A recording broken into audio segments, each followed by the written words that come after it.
保安呢行咧點解會咁難請到人咧？最主要就有以下5點。第一，時間長，大部分保安員咧都係12個鐘頭嘅，咁加上搭車來回咧，可能隨時14個鐘頭、15個鐘頭不等啦。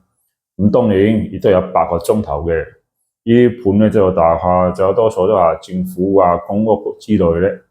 嘅私人盤咧，大部分都係12個鐘頭。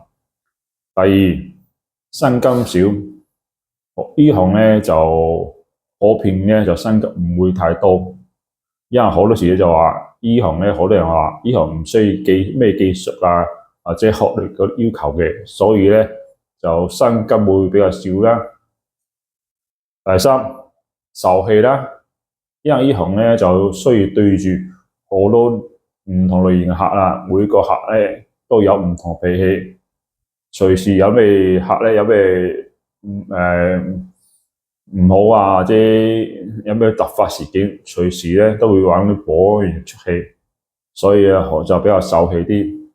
第四，假期少，因為呢行咧好多時就話星期六日啊，公眾假期都要返工嘅，打風都要返工嘅，所以咧就假期咧就比起個普通行業就比較少啲。第五，冇前途，好多人話做保安冇咩前途，冇咩晉升機會，人工少，所以咧就吸引唔到啲後生做呢行。好多時咧就話搞到呢行咧人口咧就越嚟緊張，保安員咧人個歲數咧就越嚟大。